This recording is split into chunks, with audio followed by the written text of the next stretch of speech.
Terima kasih buat tim pastoral, terutama Bapak Gembala yang udah mengizinkan saya untuk melanjutkan. Saya ingin nutup saudara. Nah, saudara, karena Bapak Gembala sudah bilang, mulai bulan ini kita masuk ke tentang Galatia. Jadi hari ini saya menutup ceritanya.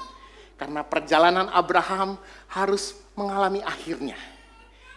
Jadi saya tutup, tapi sekaligus ini menjadi pembukaan dari seri yang baru sebagai bagian dari kitab Galatia. Saya mau bahas tentang inheritance. Bahasa kerennya, bahasa Indonesianya warisan. Wish. Ini bapak-bapak, ibu-ibu, anak-anak sudah mulai dengar-dengar warisan. Apa ini tentang warisan? Kita buka dulu dalam Kejadian 25. Ini kisah Abraham berakhir di Kejadian 25. Jadi saya hitung-hitung, saya bahas tentang kejadian, tentang kisah Abraham. Sudah berapa tahun ya? Hampir 3 tahun ya saudara-saudara ya. Hampir 3 tahun kita bicara dari Kejadian 12. Sekarang kita sudah Kejadian 25. Kejadian 25 ayat 1. Abraham mengambil pula seorang istri. Namanya Keturah. Stop ya saudara-saudara. Nah ini Bapak Ibu, tolong terutama ibu-ibu. Jangan bapaknya diajak berantem. Nanya, Papa nanti kalau mama udah meninggal, kawin lagi apa enggak? Jangan ditanya. Yang dia bertahan sampai akhir tidak menikah, banyak. Yang enggak tahan, banyak. Abraham pun kawin lagi saudara. Tapi jangan kayak hal gitu, apakah lalu Abraham tidak mencintai Sarah? Tidak, Abraham mencintai Sarah. Bahkan Abraham pun menikah lagi. Wajar, itu enggak masalah saudara. Tetapi saya lanjut di ayat 5 dan 6. Abraham memberikan segala harta miliknya kepada Ishak. Tetapi kepada anak-anaknya yang diperolehnya dari gundik-gundiknya, ia memberikan pemberian. Kemudian ia menyuruh mereka masih pada waktu ia hidup, maksudnya ketika Abraham masih hidup, meninggalkan Ishak anaknya dan pergi ke sebelah timur di tanah timur. Nah, saudara harus ngerti, Keturah ini ada beberapa penafsiran saudara di dalam perjanjian. Ada beberapa rabi yang percaya bahwa Keturah ini adalah nama baru dari Hagar. Seakan-akan Hagar bertobat, lalu dalam tanda kutip, dia ganti nama jadi Keturah. Itu Rashi, salah satu rabinya, dia ngomong seperti itu. Tapi ada yang percaya bahwa Keturah ini orang yang lain. Tapi ceritanya, Abraham ketika Sarah meninggal, ingat ya, bapak-bapak, kau boleh kawin lagi kalau istrimu sudah meninggal. Kalau. Jangan istri 2 waktu masih hidup. Saudara-saudara. Ya, ketika istrinya Sarah sudah meninggal. Lalu ayat 7 dia bilang gini, Abraham mencapai umur 175 tahun. Ayat 8, lalu ia meninggal, ia mati pada waktu telah putih rambutnya, tua dan suntuk umur, maka ia dikumpulkan kepada kaum leluhurnya. Ayat 9, dan anak-anaknya Ishak dan Ismail menguburkan dia di dalam gua Makpela, di padang Efron bin Zohar, orang Het itu, padang yang letaknya di sebelah timur dari Mamre, yang dibeli Abraham dari Bani Het. Di sanalah terkubur Abraham dan istrinya. Ingat, Abraham walaupun istrinya nambah 1, tapi pulang-pulangnya kuburannya sama siapa? Istri pertama. Ya, tolong diingat. Ingat, Alkitab bilang jangan lupakan istri masa mudamu yang sudah mendampingimu dari muda sampai tua. Walaupun dia sudah kisut sedikit saudara, dia mendampingimu dari masa muda. Tapi apa artinya saudara? Boleh kawin lagi. Loh, tunggu istrimu meninggal. Tapi bukan dari situ masalahnya. Itu adalah satu, ini adalah satu wisdom. Kebijakan orang zaman waktu itu. Saudara, kalau saudara tetap setia sampai akhir, lalu setelah meninggal istri saudara, oh enggak, saya mau bertahan, tidak menikah. Karena ternyata pernikahan itu, apalagi pernikahan kedua, bermasalah. Terutama kalau masalah apa? Warisan. Oke? Tapi mari kita balik dulu cerita sedikit. Saya tertarik dengan Kejadian 25 ayat 8, akhir hidup Abraham. Lalu ia meninggal, ia mati pada waktu telah putih rambutnya, tua dan suntuk umurnya. Suntuk ngerti nggak saudara? Sampai enak istilahnya, sampai udah umurnya tuh sampai mentok, tok gitu. Maka ia dikumpulkan kepada kaum leluhurnya. Saya suka terjemahan dari Young's Translation. Maka Abraham expired. Semua orang akan ada akhirnya. Saya akan expired. Bapak ibu semua akan expired pada waktunya. Kita nggak akan. Tapi yang bedanya, Abraham dia bilang apa? Dia meninggal pada apa? A good old age. Usia yang tua, yang sangat baik. Itu berkat Tuhan saudara. Saudara meninggal, ketika saudara meninggal usia tua dengan kondisi hidup keluarga masih baik, itu pun berkat Tuhan buat saudara. Age, tua, and satisfied. Makanya saya ingat ketika Mazmur 91, orang yang hidup dalam naungan yang maha tinggi, yang duduk dalam lindungan yang maha kuasa. Ayat 16-nya dia bilang apa? Dengan umur panjang akan kukenyangkan. Saudara jangan takut ketika saudara hidup di dalam Tuhan. Saudara dengan panjang umur. Gak ada amin nih saudara, maunya pendek aja. Dengan panjang umur, yang amin sedikit aja. Dengan panjang umur, akan kukenyangkan dia. Bukan cukup panjang umur, sampai kenyang. Bahasa Indonesia sampai suntuk umur, sampai bosen. Saya berapa kali lagi nonton di Reels IG, ada nenek-nenek tiba-tiba umur 100 tahun dia tiup. Udah ya, tahun ini terakhir ya. Dia umur 100 tahun. Tahun depan gak perlu dirayain lagi ya. Saya berharap tahun ini ulang tahun saya yang terakhir. Udah capek. Dengan suntuk umur, dia sampai kenyang, sampai bosan hidup. Bukan bosan hidup dalam arti dia udah mau ini. Dia berharap sudah selesai. Saya sudah nikmatin semua kebaikan dari Tuhan. Tapi saudara perhatikan hikmat yang dikerjakan Abraham. Ketika dia memutuskan untuk menikah lagi, sebelum dia menikah, nah ini saudara bisa jadikan ini wisdom, satu hikmat buat saudara. Coba diklik, next. Apa yang dia kerjakan? Yang pertama adalah dia mewariskan hartanya kepada Ishak. Kenapa Ishak? Dia anak perjanjian. Karena menurut perjanjian Allah kepada Abraham, lewat keturunan Ishak, keturunan Abraham lewat keturunan yang mana? Abraham kan keturunannya banyak, tapi lewat Ishak. Perjanjian itu akan diteruskan. Jadi dia memberikan hartanya, warisannya kepada Ishak. Yang kedua, istrinya tidak ditelantarkan, tetapi dibereskan. Dia kasih harta warisannya juga kepada istrinya Keturah, tapi di waktu yang sama dipindahin. Kenapa ya? Hari-hari ini kita lihat banyak orang ribut masalah apa? Warisan. Orang dari sekarang udah itu, yang penting papa pengen menikah. Tapi setelah menikah muncul masalah baru, ribut masalah warisan, ribut masalah harta. Berapa banyak? Tapi Abraham memutuskan agar menghindari konflik. Keturah dan anak-anaknya dikasih harta, jatah warisan dia, lalu digeser. Pisah jauh-jauh, jangan deket-deket, supaya jangan ada konflik. Tapi saya tertarik dengan kata ketika dia mewariskan.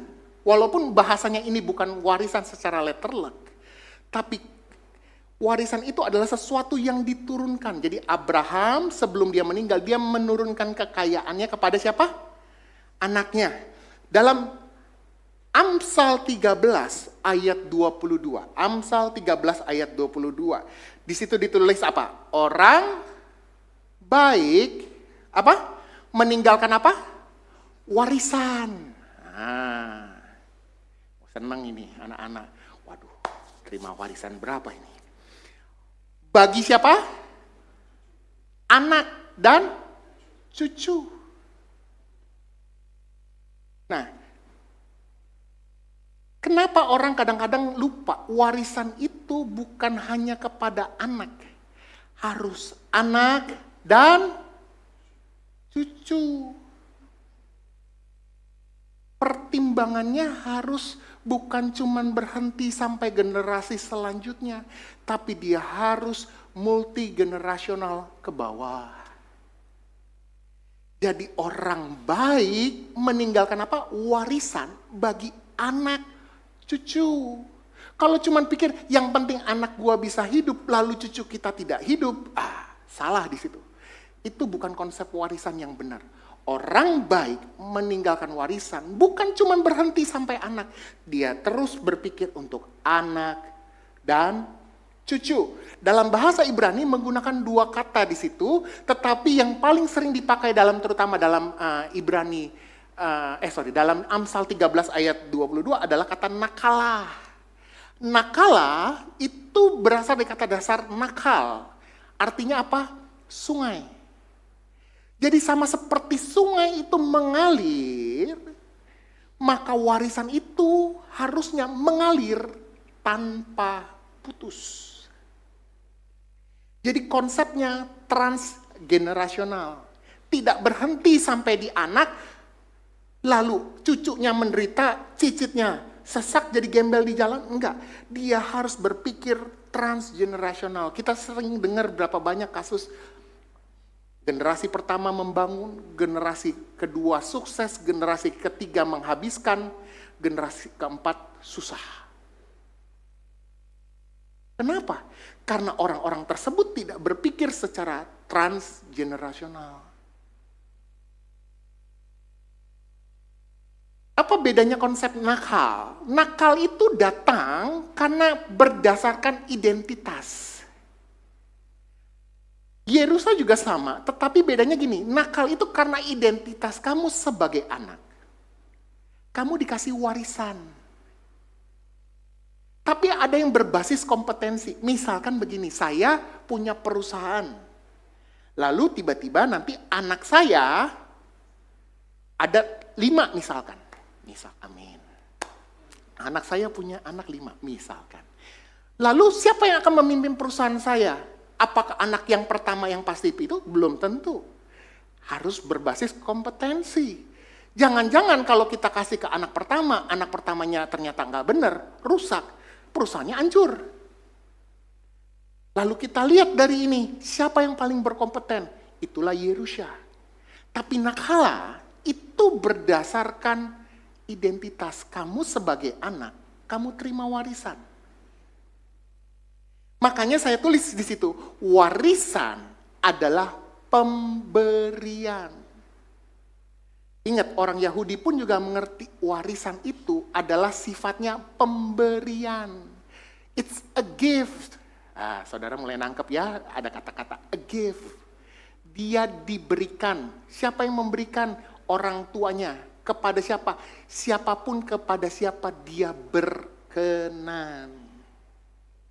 Jadi sebaiknya kita sebagai orang Kristen, stop ributin warisan.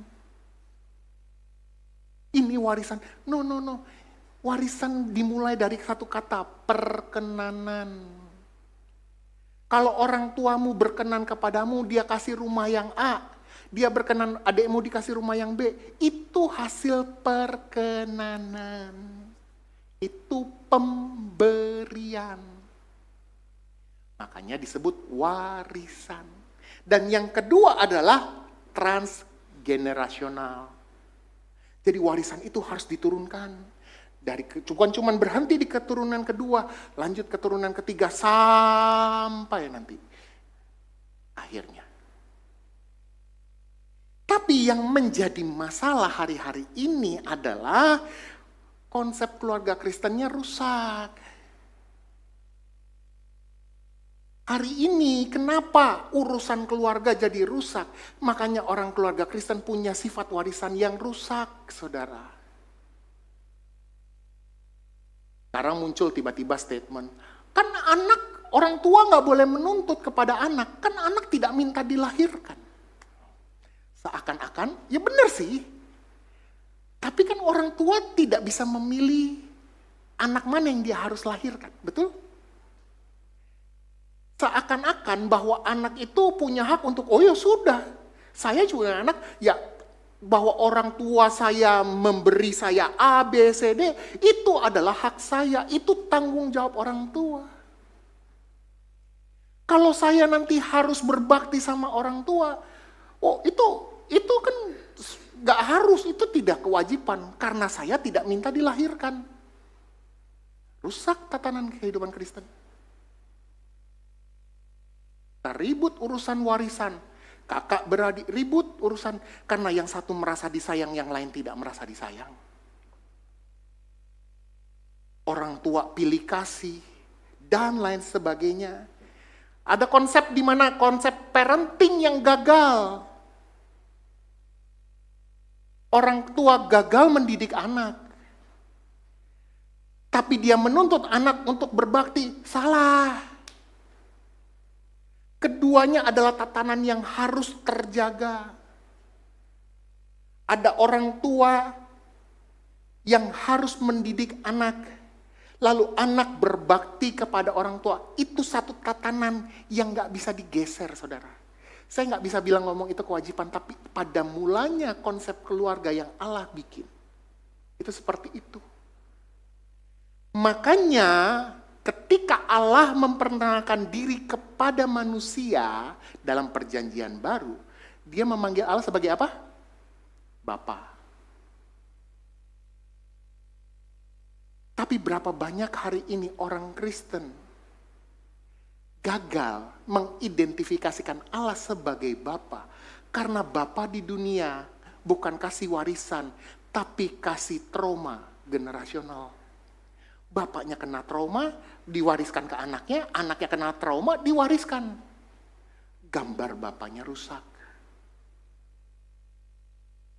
Saya suka apa yang ditulis oleh 1 Yohanes 3 ayat 1. Boleh dibuka ayatnya? 1 Yohanes 3 ayat 1. Di sini ditulis, betapa besarnya kasih Bapa kepada kita. Kalau bahasa Indonesia mungkin kata kepada kita, tapi di sini menggunakan kata lavish, saudara. Kalau lavish itu dipakai untuk sesuatu yang ekstravagan, saudara. Jadi pesta itu mewah gitu. Sehingga kita dipanggil sebagai anak-anak Allah.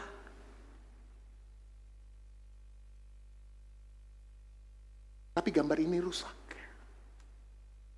Tatanan ini rusak. Mari kita bahas satu-satu, saudara. Apa itu parenting dan filial piety? Kita bahasanya. Kalau saudara mungkin yang dulu pernah sebelumnya dari Buddha, saudara pernah dari Konghucu, saudara nggak jauh-jauh dari konsep filial piety ini. Ini berbakti kepada orang tua dan segala macam. Parenting, hari-hari ini banyak kelas parenting, saudara. Tapi mari kita kembali apa yang Alkitab ajarkan. Amsal 22 ayat 6. Didiklah orang muda menurut yang patut baginya, maka pada masa tuanya pun ia tidak akan menyimpang dari jalan itu. Mendidik sejak usia masih kecil. Kenapa harus dididik? Supaya nggak menyimpang. Kadang-kadang anak zaman sekarang, orang tua, saya juga nggak ngerti sih, apa yang terjadi dengan perubahan generasi kita berubah sangat cepat. Zaman dulu kita, rotan udah hari-hari, saudara. Zaman sekarang, kok mama begitu? Tapi itulah generasi. Tapi dalam perbedaan generasi, fungsi orang tua harus tetap sama, didik. Jangan saudara sampai menyesal, nanti sudah tua hidupnya berantakan, lalu saudara, aduh kesian, karena kamu gagal mendidik anakmu. Efesus 6 ayat 4 parenting, dan kamu bapak-bapak jangan bangkitkan amarah di dalam hati anak-anakmu, tetapi didiklah mereka dalam apa? Ajaran dan nasihat Tuhan, didik. Itu tanggung jawabmu sebagai orang tua. Hari-hari ini kita terutama orang timur masih senang, punya anak, cepetan punya anak, seakan anak itu menentukan kejantanan bapaknya. Enggak, saudara. Saudara punya anak itu punya tanggung jawab. Mendidik.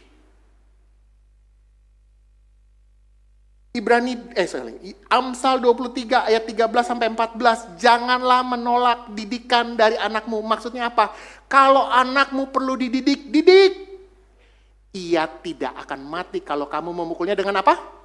Rotan. Apakah artinya kita selalu dipukul pakai rotan? Enggak. Artinya bapak-bapak, ibu-ibu, hai, kamu harus punya ketegasan. Kalau kamu pengen anakmu tidak menyimpang ke kiri, ke kanan, ada calon ibu di sini, ada yang sudah punya anak di sini. Kalau kamu nggak pengen anakmu rusak berantakan, didik. Itu tugas orang tua. Oh, ibu-ibu aja yang didik anak, bapak-bapaknya cari duit. Nggak bisa, saudara. Itu bukan mendidik. Mendidik adalah tanggung jawab kedua belah pihak, ayah dan ibu. Gak boleh lepas tangan di rumah tangga. Punya anak, udahlah. Karena bapak sibuk, sudahlah. Papa sibuk di kantor, cari duit, pulang bawa duit, set, lempar duit. Ibu aja yang didik anak. Gak bisa. Dua-dua harus mendidik. Itu tanggung jawabmu. Berapa banyak anak-anak yang kehilangan figur ayah, rusak hari-hari ini. Berapa banyak anak-anak kehilangan figur ibu, rusak hari ini. Engkau memukulnya dengan rotan, tetapi engkau menyelamatkan apa? Nyawanya dari dunia orang mati. Itu untuk orang tua. Sekarang kita balik ke anak-anak. Anak-anak. Hai anak-anak. Apa? Taatilah orang tuamu di dalam Tuhan. Maksudnya apa? Lah, bapak saya nggak benar, Bu. Bapak saya nggak benar, Pak. Bapak saya nggak benar kok. Taatilah orang tuamu di dalam Tuhan. Tapi bapak saya nggak benar. Tapi kamu sebagai anak, taatilah dia di dalam Tuhan. Karena haruslah demikian. Ayat 2, hormatilah ayahmu dan ibumu. Ini adalah suatu apa? Perintah yang penting seperti yang nyata dari janji ini. Apa? Supaya engkau berbahagia dan panjang umurmu di bumi. Orang tua saya nggak benar, ya nggak apa-apa. Engkau tetap taat karena dari ketaatanmu berkat Tuhan mengalir dalam hidupmu. Berkat Tuhan mengalir kepadamu, bukan bicara kamu taat kepada orang yang benar atau tidak. Orang tuamu tidak akan sempurna. Tapi bahkan Alkitab menulis, bapakmu yang tidak sempurna pun dia kasih roti. Bukan kasih batu kalau anaknya minta roti, betul? Dia akan tetap kasih kamu ikan dan bukan kasih kamu ular. Walaupun dia bapakmu yang tidak sempurna itu. Karena itu makanya saya bilang, lalu bagaimana? Ya karena itulah janji, ada janji di dalamnya. Supaya apa? Kamu berbahagia dan panjang umurmu di bumi.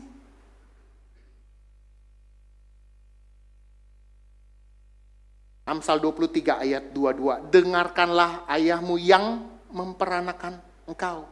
Dan jangan menghina ibumu kalau ia sudah tua.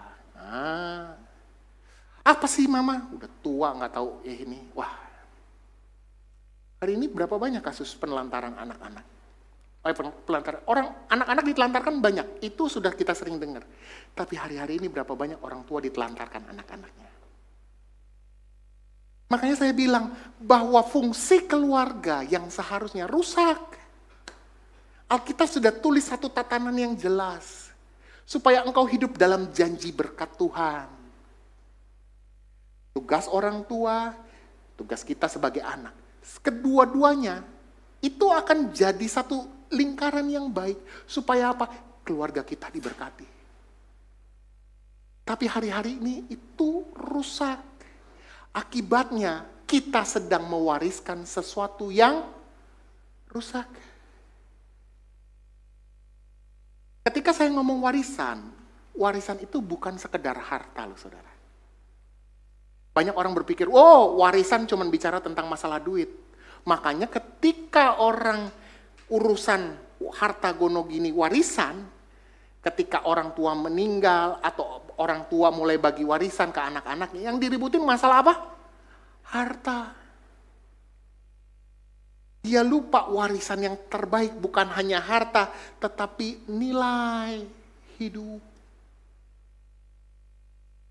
Ada banyak sekali Alkitab menulis tentang warisan yang seharusnya mulai dari sekarang bukan hanya berhenti di orang tuamu, tapi dia harus turun ke dirimu dan turun ke anak cucumu.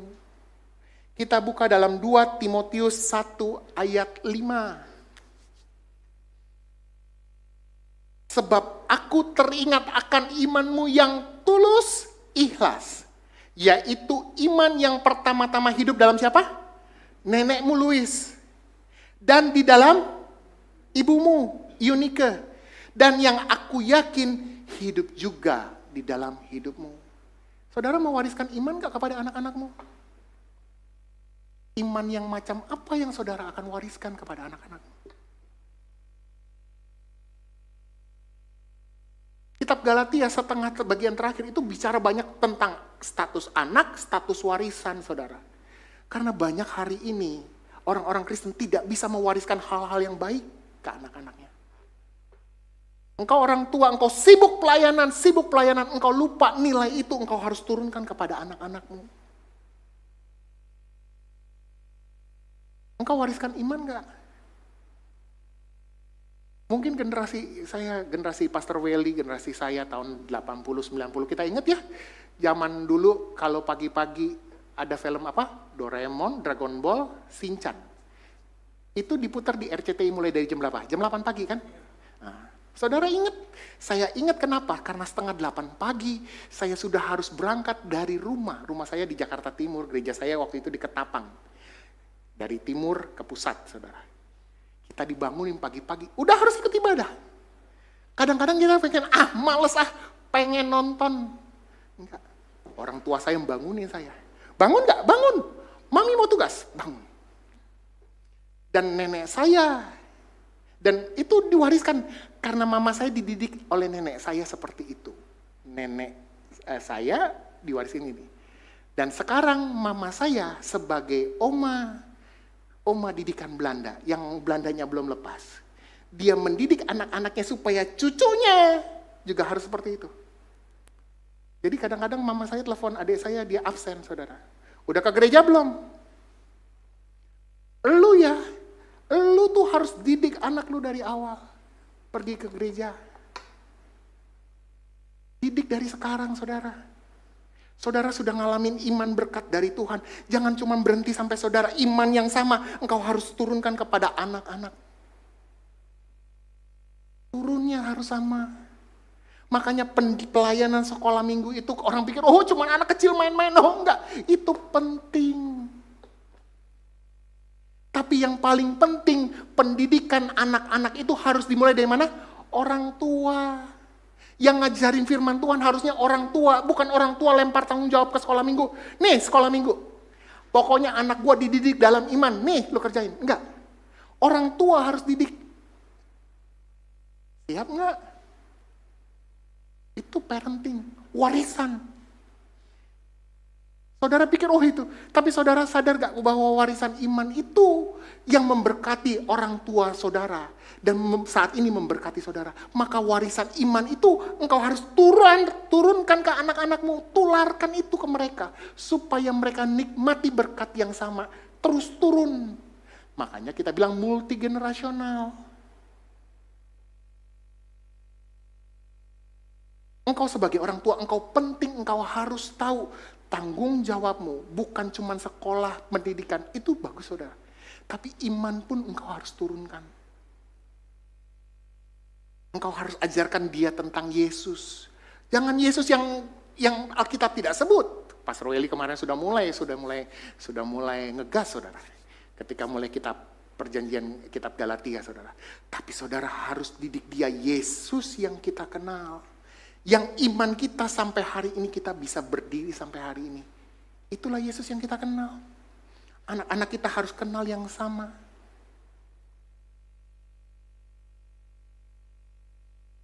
Lanjut yang kedua adalah warisan rohani, namanya apa? Karakter. Amsal 20 ayat 7 dia bilang begini, orang benar yang bersih kelakuannya, apa? Berbahagialah keturunannya. Tapi terjemahan ini agak kurang pas saudara. Saya lihat terjemahan bahasa Inggrisnya saudara. The just man walk in his integrity. Orang benar berjalan menurut integritasnya. Anak-anaknya apa? Diberkati ketika dia mengikut jejak bapaknya. Jadi yang punya perilaku baik harus dimulai dari siapa? Bapaknya dulu, mamanya dulu. Anak itu meniru saudara. Dia lihat kelakuan bapaknya seperti apa, dia akan tiru. Tapi kalau papanya bisa kasih karakter yang baik, didik yang baik. Engkau punya anak, makanya gini, Bapak Ibu, kalau engkau pengen punya anak, engkau harus punya itu komitmen seumur hidup. Makanya generasi yang di bawah berpikir, punya anak itu beban, harus sekolahin apa ini. Iya, karena itu komitmen seumur hidup. Engkau punya tanggung jawab, engkau mendirikan jejak dan setiap jejak yang engkau ikuti, anakmu akan ikut. Anakmu akan diberkati atau tidak, tergantung bagaimana dia ngikut jejakmu apa tidak. Makanya karakter.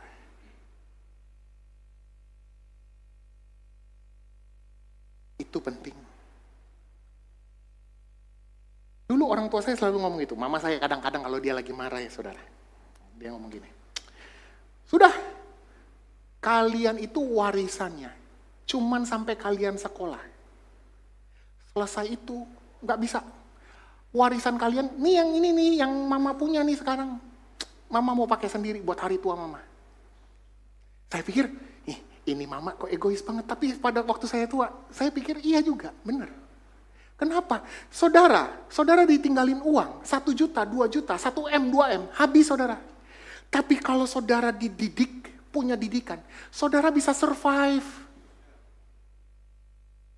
Uang 1 M, 2 M sekarang tidak ada harganya. Betul? Tapi yang lebih berharga adalah kemampuan saudara untuk hidup, berjalan sukses. Kalau kita perhatikan di dalam postingan yang tadi, di dalam slide yang karakter di sebelahnya itu, ada satu coach namanya Coach Wooden kalau nggak salah. Dia sempat ngomong begini, ability takes you on the top. Kemampuanmu, kita bicara macam-macam kemampuan. Kemampuan finansialmu kah, kemampuan otakmu kah, itu bikin kamu di atas. Kamu naik sampai ke atas. Yes, good. Kamu bisa sukses cepat. Tapi yang bikin kamu tetap di atas, itu karakter. Jadi orang tua, ingat, kalau kau harus itu mulai dari sekarang.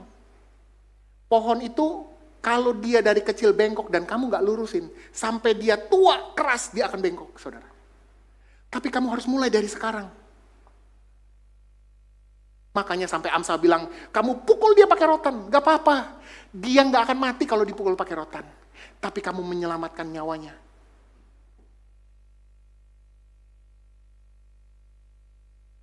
Saudara harus ngerti, itu karakter yang dibangun. Kesetiaan, loyalitas, banyak karakter yang hari-hari ini hilang. Anak-anak boleh sekolah di tempat yang mahal, tapi nggak punya karakter. Lulus. Kemarin saya tiba-tiba nonton ada di TikTok, ada satu cerita saudara, itu sampai rame saudara. Anak kecil-kecil, umur berapa? 17, 18 udah nikah. Suaminya masih pengen diperlakukan seperti raja, istrinya cuma dikasih duit 5.000. Ada saudara nonton? Karena laki itu, kan gue udah kerja, tanya kayak lakinya udah aus apa enggak. Sedangkan istrinya di rumah sudah punya anak, harus bergumul dengan duit 5.000 hari itu. Dia mau kasih makan apa? Anaknya. Bagaimana kita mendidik anak-anak masalah pernikahan? Berapa banyak yang hari ini pernikahannya berantakan? Karena orang tuanya nggak nunjukin pernikahan yang baik seperti apa.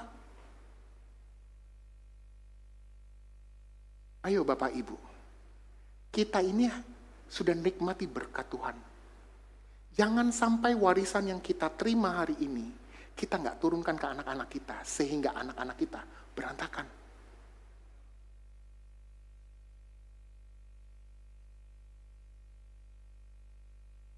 Milikilah mindset multi-generational inheritance. Warisan itu harus diturunkan, nggak berhenti sampai di anak. Kalau engkau kasih duit, mungkin habis di anak pertama, di generasi di bawahmu, anak-anakmu mungkin habis. Tapi mungkin cucumu nggak nikmatin. Tapi engkau harus pikirkan bagaimana warisanmu itu multi-generational. Makanya saudara perhatikan beberapa orang-orang kaya zaman sekarang. Mereka menaruh warisan mereka di sistem yang namanya trust fund. Mungkin saudara pernah dengar trust fund. Jadi mereka taruh di pihak ketiga. Jadi ada kaya misalkan ada Pak A punya duit banyak banget, tapi dia tahu anaknya nggak bisa kerja dengan baik. Makanya apa? Dia kirim will-nya, wasiatnya kirim ke perusahaan itu, maka perusahaan itu akan mengelola supaya dia memastikan warisannya bisa turun sampai ke anak cucu. Makanya warisan itu bukan cuma hanya hal sederhana, bagi harta selesai. Anak sekolah, oh yang penting asal sekolah, gampang. Enggak. Makanya saya bilang kenapa penting di dalam gereja ini, keluarga itu penting. Orang tua jangan sibuk pelayanan, orang tua jangan sibuk pekerjaan. Anak, kalau engkau sudah punya anak-anak itu tanggung jawab kamu. Oh, pelayanan. Bapak saya, saya senang. Pelayanan sana sini. Anakmu rusak. Kan itu juga bukan rahasia umum ya saudara ya. Cerita anak gembala rusak, anak hamba Tuhan rusak. Karena bapaknya sibuk pelayanan, tidak sibuk ngurus di dalam rumah. Jangan terlalu sibuk. Engkau harus punya tanggung jawabmu sebagai seorang orang tua. Engkau mau turunkan apa?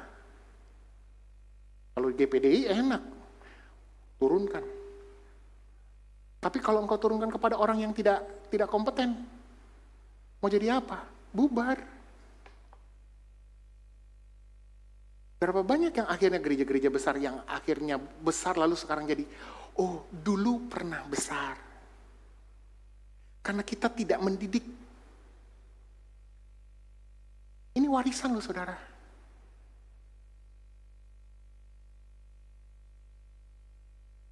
Ya, tapi kenapa saudara harus mengerti bahwa warisan yang saudara terima hari ini itu datang dari sebuah janji saudara. Janji. Nah, kita masuk dalam Galatia. Nah, saya masuk sedikit ya. Galatia 3 ayat 16. Saudara harus ngerti. Saudara ngalamin janji, saudara ngalamin semua warisan dari orang tua saudara. Itu dimulai dari satu janji saudara. Galatia 3 ayat 6. Adapun kepada Abraham diucapkan segala janji itu dan kepada apa? Keturunannya. Tidak dikatakan kepada keturunannya. Seolah-olah yang dimaksud banyak orang, tetapi kepada satu orang yaitu Kristus. Saudara harus ngerti, warisanmu itu, saya kan bukan anak Abraham. Iya, kamu bukan anaknya Abraham secara langsung.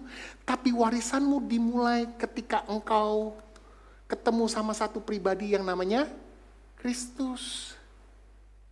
Ayat 18, sebab jikalau apa yang ditentukan Allah berasal dari apa? Hukum Taurat, ia tidak berasal dari janji.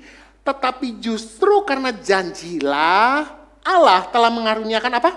Kasih karunia-Nya kepada Abraham.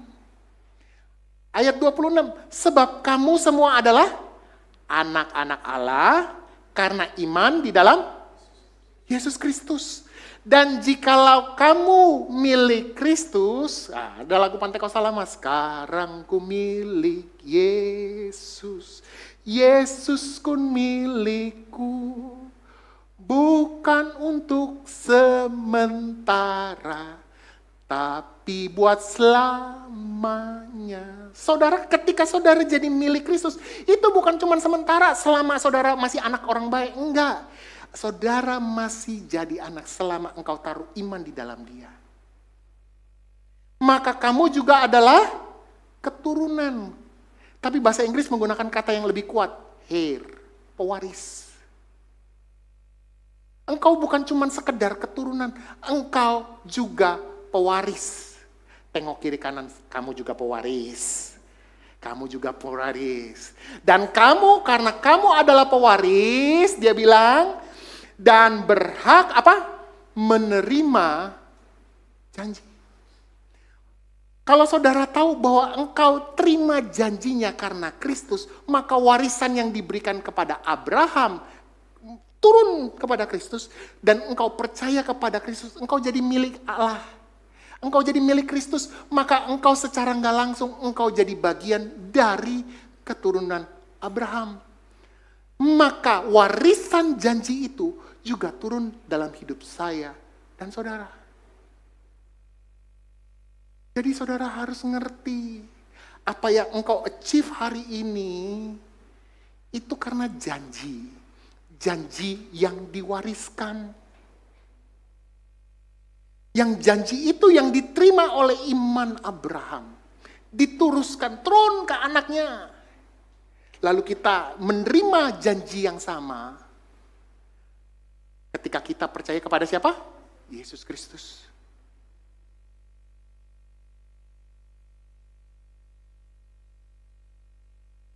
Boleh dilihat slide-nya? Yang sini nggak ganti ya. Emang rusak ya sini ya. Nah, saudara harus ngerti. Saudara nikmatin janji. Ya, jadi janji itu saudara bisa nikmatin bukan karena status, bukan karena kehebatan saudara. Bukan karena pelayananmu. Kamu pikir bahwa kamu pelayanan maka kamu akan diberkati. No, kamu terima karena imanmu kepada Yesus. Karena janji. Dan janji itu kita terima, dan janji itu jadi warisan yang kita terima. Itu kita terima karena iman. Makanya kita sebut kasih karunia. Saya tutup dengan Roma 4 ayat 16. Jadi suatu saat tiba-tiba saudara saya lagi ngobrol sama teman-teman saya, saudara. Roma 4 ayat 16. Roma 4 ayat 16. Saya lagi ngobrol sama teman saya. Kita sharing, tiba-tiba dia kirim postingan saya khotbah hampir berapa tahun lalu kayaknya. Dan tiba-tiba ketika saya bikin ini saya teringat dengan yang sama. Saya di sini nggak dibuka ya, nggak bisa ya. Oke, saya baca ini Roma 4 ayat 16. Mungkin saudara ingat ayat ini, tapi mari saya bacakan dalam terjemahan NIV-nya. Tapi saya akan terjemahkan buat saudara. Karena itu the promise, janji itu datang melalui apa? Iman. Supaya ia disebut sebagai kasih karunia. Ingat, janji keselamatan Allah kepada kita itu turun, kita diwariskan, kita terima. Itu bukan karena perbuatan baikmu, pelayananmu berapa banyak, kolektemu berapa banyak, enggak. Itu engkau terima karena iman. Kata iman itu hanya sebatas artinya percaya, pistis. Bahasa Yunaninya. Sama, engkau terima karena iman. Supaya ia disebut apa? Kasih karunia. Saya suka ayat selanjutnya. Dan maybe guaranteed. Dan dapat digaransikan untuk dapat diterima kepada seluruh apa? Keturunan Abraham. Apa itu keturunan Abraham? Bukan hanya yang hidup berdasarkan hukum Taurat, artinya hanya berdasarkan keturunan darah, tetapi juga yang beroleh melalui apa? Iman Abraham. Saudara mungkin bukan keturunan Abraham secara darah, tapi lewat iman Abraham yang sama, engkau sudah terima janji. Dan janji itu jadi warisan kita bersama. Itulah kenapa pentingnya janji yang sama yang sudah diwariskan kepada dari orang tua kita kepada kita terus turun. Mari saya tutup. Saya akan kasih sedikit kata-kata bersayap saudara. Saudara simpan, kita pegang dengan iman saudara. Hok sudah berapa tahun ya? Kita sudah 7 tahun ya. Tahun ini tahun ke-8 saudara. Ini tahun ke-8. Saya nggak tahu kenapa saya harus tutup the khotbah ini. Pas 1 bulan depan kita ulang tahun ke-8 ya. Saudara ingat kan perjalanan Hok? Saya sempat ngobrol sama Pastor Welly, saya bilang, ini kok kayak kita khotbah tentang Abraham, 3 tahun kita khotbah. Hidup kita kayak Abraham. Keluar, lalu kita gereja, kita mulai dari ingat gak kita di Haris? Haris, Hotel Kartika, lalu restoran apa? Hari Rasa, muter sampai sini. Tapi ini bukan tempat terakhir loh.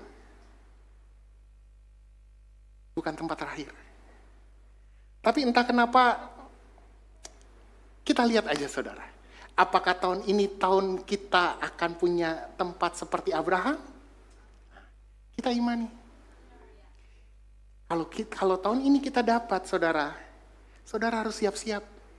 Karena setiap nanti batu yang saudara bangun, itu akan jadi legacy imanmu. Supaya anak-anak kita punya rumah untuk dididik hal yang sama. Anak-anak mereka punya cucu-cucu terus, saudara. Gereja bukan cuma sekedar bangunan di mana gembalanya tambah kaya lalu itu. No. Itu seharusnya jadi tempat warisan. Di mana iman bapak-bapak kita itu diteruskan turun ke bawah.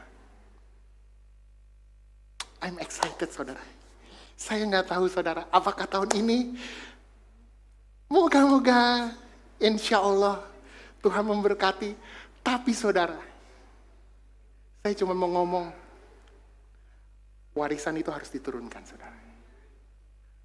Kalau saudara sudah nikmatin berkat Tuhan, pemain musik boleh saya undang? Kalau engkau sudah nikmati berkat Tuhan, jangan berhenti padamu. Abraham sederhana. Dia mengharapkan bahwa setiap anak-anaknya dan keturunannya akan nikmatin janji yang sama. Dia sampai beli tanah, saudara. Supaya itu jadi titik tolak di mana setiap keturunannya akan menikmati janji Allah. Maka dengan mindset yang sama. Kita juga ngobrol juga banyak sama Pastor Welly. Hok ini agak unik, saudara. Hok ini agak unik. Unik, saudara. Berdirinya, jadi gerejanya, saya sampai ngomong ya, sadar nggak kita? Tidak, saya sampai ngomong gini, saya berpikir-pikir kita boleh berencana segala macam, tapi nggak ada satupun yang kadang-kadang berhasil. Semua harus terjadi karena kasih karunia Tuhan. Sampai saya ngomong gini, ini bukan Tuhan, ini bukan saya. Kita coba segala macam gagal. Tapi cuman rencana Tuhan aja yang jadi. Itu cuman karena kasih karunia Tuhan. Hari ini kita bisa punya bangunan sementara, walaupun ini sementara kita sewa, saudara. Tapi janji itu gak akan pernah selesai. Dia pasti akan kasih satu tempat sama seperti Abraham di tanah yang dijanjikan. Supaya bukan Abraham saja yang nikmatin. Mungkin nanti generasi kita hanya menikmati sebagian, saudara. Tapi anak cucu kita menikmati janji yang sama. Karena itu adalah warisan iman yang diturunkan dari bapak-bapak kita kepada kita, lalu kepada anak cucu kita. Makanya nanti ketika saya nggak tahu, mungkin setelah generasi saya, Pastor Welly, kita harus memastikan bahwa jejak iman yang sama harus diturunkan kepada para pemimpin gereja selanjutnya. Estafetnya harus jelas. Bukan karena kekuatan daging kita. Kalau dibilang punya duit, kadang-kadang kita sakit kepala, saudara. Putar alat musik gimana, ini gimana, ini gimana. Tapi dengan cara yang ajaib. Semua karena kasih karunia Tuhan. Maka dengan iman yang sama, itu harus turun kepada estafet kepemimpinan selanjutnya. Dan selanjutnya, dan selanjutnya. Saya cuma ngomong di ini, jangan coba-coba pakai cara manusia. Saudara memimpin, melayani, dalam berjemaat, jangan pikir pakai cara manusia. Karena di ini kami sudah jadi bemper coba, gagal.